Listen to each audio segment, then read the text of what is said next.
Les dysfonctionnements du cerveau, quelle qu'en soit l'origine, peuvent engendrer des troubles du comportement ou des troubles cognitifs, encore appelés troubles intellectuels.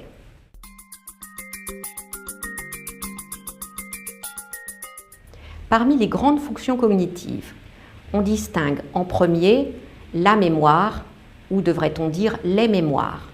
En effet, il existe plusieurs sortes de mémoire, comme la mémoire à court terme. Le premier exemple en est la mémoire de travail, qui nous permet de mémoriser un court instant un numéro de téléphone qu'on a vu dans son calepin pour pouvoir le composer. Il y a aussi les mémoires à long terme, comme la mémoire épisodique, qui nous permet d'acquérir des souvenirs ancrés dans un certain contexte de temps ou d'espace. Par exemple, je me souviens que je suis allée à Londres l'été dernier. Il y a la mémoire sémantique, celle des connaissances générales qui nous donne notre culture. Par exemple, je me souviens que Londres est la capitale de l'Angleterre. Il y a aussi la mémoire procédurale qui nous permet de nous souvenir comment on pratique le vélo. Quand l'une ou l'autre de ces mémoires est atteinte, on parle d'amnésie. L'amnésie antérograde nous empêche d'acquérir de nouveaux souvenirs en mémoire épisodique. L'amnésie rétrograde nous fait effacer des souvenirs antérieurement acquis. À côté de la mémoire, il y a le langage, les fonctions phasiques. Cela concerne le langage écrit, mais aussi le langage oral, à la fois dans sa modalité d'expression et de compréhension. Quand le langage est atteint, on parle d'aphasie. Il y a aussi les praxies, c'est-à-dire la capacité à effectuer certains gestes, comme utiliser les couverts ou bien s'habiller. Quand les fonctions praxiques sont atteintes, on parle d'apraxie. Il y a les reconnaissances, qu'il s'agisse de reconnaissances visuelles, sensitives, comme reconnaître une odeur, ou bien auditives, reconnaître un son. Dans ces fonctions visuelles, on distingue la reconnaissance des visages, et quand on ne reconnaît pas des personnes que l'on reconnaissait jusqu'à présent, on parle de prosopagnosie. Il y a aussi l'anosognosie, qui est la non-reconnaissance de son trouble. Les personnes n'ont pas toujours conscience de leur trouble de mémoire, par exemple. Et enfin, et je devrais dire surtout, il y a les fonctions exécutives qui sont extrêmement importantes dans la vie quotidienne parce qu'elles nous permettent de planifier, d'organiser, d'exécuter certaines actions. Ce sont les fonctions exécutives aussi qui nous donnent notre raisonnement et notre jugement. Ce sont donc des capacités essentielles dans la vie quotidienne. Chacune de ces fonctions cognitives peut être perturbée isolément ou en association.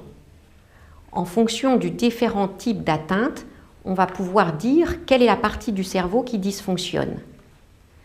Il peut s'agir d'une lésion de la partie corticale, c'est-à-dire superficielle du cerveau, ou bien de la partie sous-corticale, c'est-à-dire la partie profonde du cerveau.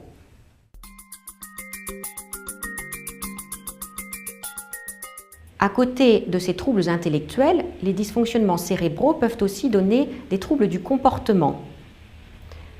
Un dysfonctionnement frontal peut engendrer une désinhibition verbale, physique, voire même sexuelle. Une atteinte des régions frontales profondes entraîne souvent une apathie majeure, voire quelquefois un véritable syndrome dépressif.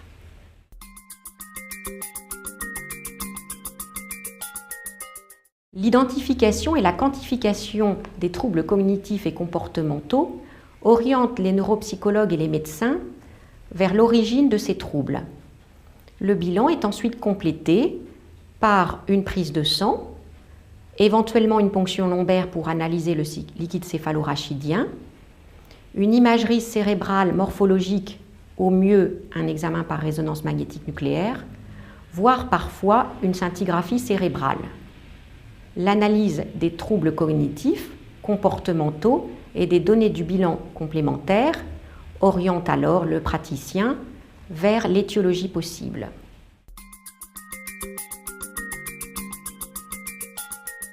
La liste des affections susceptibles de provoquer des troubles cognitifs ou comportementaux est longue. Il y a les affections dégénératives liées à une destruction progressive des cellules nerveuses, avec en premier lieu la maladie d'Alzheimer, mais aussi les dégénérescences lobaires frontotemporales, la maladie de Pick, la maladie de Parkinson ou la maladie à corps de Lévy. Il y a par ordre de fréquence en second lieu les pathologies vasculaires cérébrales. Il y a également les affections d'origine infectieuse comme la neurosyphilis, les troubles liés au virus du sida et la maladie de Creutzfeldt-Jakob. Il y a des dysfonctionnements d'ordre métabolique comme les excès de calcium ou bien les dysfonctionnements de la thyroïde ou encore les manques de vitamine B12 voire de folate. Il y a enfin les traumatismes cérébraux et en particulier les hématomes sous-duraux et quelquefois des tumeurs cérébrales révélées par des troubles cognitifs. La liste n'est pas exhaustive et justifie tout à fait de poursuivre les investigations quand quelqu'un présente des troubles de mémoire ou des troubles du langage ou des troubles comportementaux.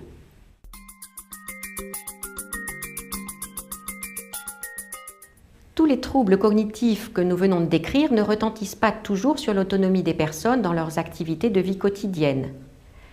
On parle alors de troubles cognitifs légers sans retentissement sur l'autonomie. Ces troubles légers peuvent évoluer soit vers l'amélioration, soit vers la stabilisation, soit vers l'aggravation. Quand ils s'aggravent, le risque est qu'ils évoluent vers un authentique syndrome démentiel qui justifierait alors la mise en place de mesures adaptées. L'objectif actuellement est de mieux repérer les personnes à risque d'aggravation pour les traiter le plus précocement possible et surtout mettre en place des mesures préventives. Tout professionnel de santé se doit de répondre à l'inquiétude des personnes lorsqu'elles expriment une plainte cognitive et en particulier mnésique. Aider les personnes ou leur entourage à mieux préciser cette gêne afin qu'elles puissent en parler à leur médecin et déjà leur rendre un grand service.